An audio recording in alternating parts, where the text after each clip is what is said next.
मध्य प्रदेश में भोपाल में सतपुड़ा भवन में भीषण आग लगी। आग लगने से कई दस्तावेज जलकर राख हो चुके हैं। तो भीषण आग के बाद सतपुड़ा भवन को खाली कर दिया गया और आसपास के 2 किलोमीटर के दायरे में धुआं फैल गया था। आग 4 मंजिलों में रखी सभी फाइलें आग से जलकर राख हो गई और करीब 14 घंटे की मशक्कत के बाद आग पर काबू पाया गया। तो अभी भी कुछ हिस्सों में आग धधक रही है। फायर सेफ्टी प्रिकॉशंस के साथ अंदर दमकल कर्मी अंदर घुसे हैं। जो भोपाल कलेक्टर आशीष सिंह का भी बयान सामने आ चुका है। उन्होंने कहा है कि आग पर काबू पा लिया गया है। हल्की फुल्की आग पर काबू पाने का प्रयास जारी है।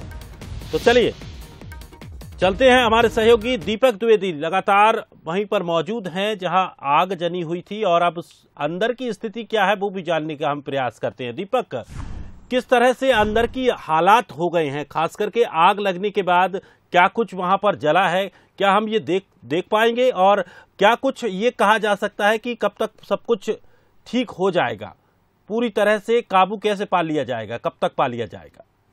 हाँ जी दिनेश, बता दूं कि थोड़ा सा समय और इंतजार करना होगा और कुछ देर बाद सब कुछ काबू में आ जाएगा। हालांकि कह सकते हैं 99.99% काम हो चुका है। हल्का फुल्का और जो काम है वो जारी है और अभी हम उसी मौके पर मौजूद है जहां पर आग लगी थी। ये वही फ्लोर है, मैं आपको बताऊंगा इस फ्लोर के बारे में, क्योंकि अभी भी ऊपर का जो 6वां फ्लोर है वहां पर हल्की हल्की आग है, इसलिए हम ज्यादा करीब नहीं जाएंगे। पर ये वो फ्लोर है जिसमें पूरी तरीके से आग लग चुकी थी। ये 4थे नंबर का फ्लोर है और आप इसकी दुर्दशा देख सकते हैं किस तरीके की हो गई। एसी पूरी तरीके से फट के गिर चुकी है। यहाँ पर ये कांच के छोटे छोटे टुकड़े बता रहे हैं कि आग कितनी भयावह थी और किस तरीके से कांच पिघल पिघल के यहाँ पर टूट कर गिरे हैं। तो इस टुकड़ों से आप जान सकते हैं कांच के कि किस तरीके की यहाँ पर स्थिति बनी थी। और यही ये पूरी लाइन जो है 3रे, 4थे और 5वें, 6ठे की पूरी तरीके से जलकर खाक हो गई है और सामान जो दस्तावेज रखे थे वो भी जलकर राख हो गए हैं। तो यहाँ पर आप पड़ी सामग्रियों से देख सकते हैं और इसके नीचे 3रा कक्ष है, वहां पर भी पानी भरा हुआ है। और यदि अंदर अभी हम कक्ष के बताते हैं तो यहाँ पर भी पूरी तरीके से पानी भरा हुआ है। और अभी जो इसका टेम्परेचर है इतना ज्यादा है कि अब मैं उससे करीब 10 से 20 फीट की दूरी पर दिनेश खड़ा हुआ हूं और उसकी लपट मुझे लग रही है कि जैसे अभी अंदर आग जल रही हो। इस तरीके का टेम्परेचर बना हुआ है, इसलिए ज्यादा अंदर जाके तो नहीं, पर मैं थोड़ा और करीब होकर बता सकता हूं कि यहाँ पर जो तमाम कुर्सियां रखी है, टेबल रखी है, वो पूरी तरीके से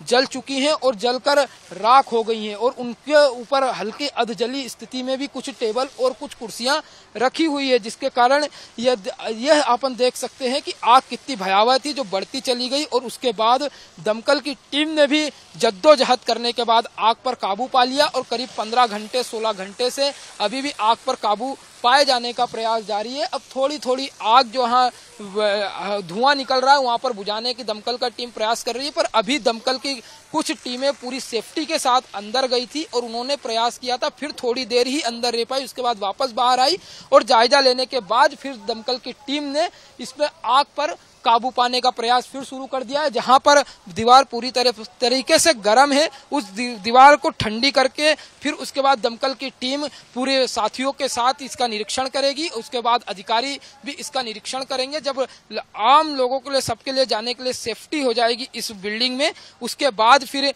यह इस बिल्डिंग में जो नुकसान हुआ है उसका पता लगाया जाएगा। तो ये अभी हम वहीं मौके ऑन द स्पॉट पर है जहां से दमकल की टीम आप देख सकते हैं पूरा बुझाने का प्रयास कर रही है। और ये वही सब विंग है, आप देख सकते हैं इसके अंदर तक की दुर्दशा आपको यहीं से, क्योंकि जितने हम करीब हैं उस वहीं से आपको दुर्दशा बताएंगे किस तरीके से जलकर पूरी तरीके से राख हो गया है। सिर्फ दीवार का सिर्फ कालापन ही यहाँ पर दिखाई दे रहा है और पूरी ओर चहु और पानी ही पानी हो गया है। जहां पर भी पांव रख रहे हैं वहां पर पानी पानी, क्योंकि करीब 500 टैंकर नगर निगम की ओर से यहाँ डाले गए और फिर उसके बाद जो है पूरा आलम इस तरीके का अब हो चुका है। सभी खिड़कियों के कांच के छोटे छोटे कतरन यहाँ पर पड़े हुए हैं और ये वो बयां कर रहे हैं। लेकिन हम ये भी देख पा रहे हैं कि अभी भी धुआं निकल रहा है। दमकल कर्मी लगातार रेस्क्यू कर रहे हैं, लगातार आग बुझाने का प्रयास कर रहे हैं, लेकिन धुआं तो अभी भी बिल्डिंग से निकलता नजर आ रहा है। दिनेश, ये उसकी हीट है जो बिल्डिंग से निकलता हुआ नजर आ रहा है, पर लपट आपको इस बिल्डिंग में अब दिखाई नहीं देगी।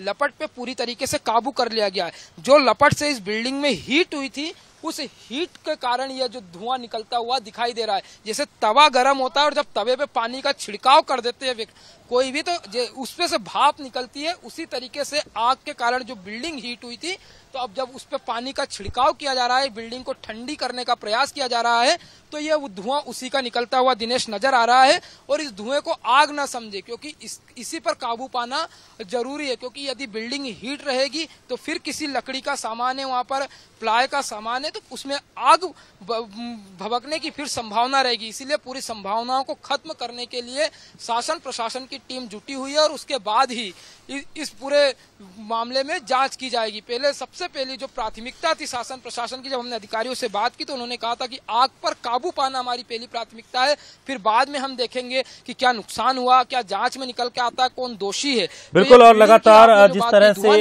जो दमकल कर्मी वहां पर मौजूद हैं वो आग पर काबू पाने का प्रयास पूरा कर रहे थे और उनकी मेहनत भी रंग लेकर आई और अब आग पर पूरी तरह से लगभग काबू पा लिया गया है। लेकिन अभी भी जो बिल्डिंग है उसमें हीट मौजूद है और अभी भी अंदर नहीं घुसा जा सकता है। तो प्रयास ये रहेगा कि पहले पूरी तरह से वहां पर आग पर और खास करके जो हीट है या धुआं जो भी निकल रहा है उस पर काबू पाकर अंदर जाकर फिर ये अंदाजा लगाया जा सकता है कि कितना नुकसान हुआ है। उसके बाद इस पूरे मामले की जांच भी की जाएगी। फिलहाल शुक्रिया दीपक, आप बने रहिए, आपसे आगे भी हम जानकारी लेते रहेंगे।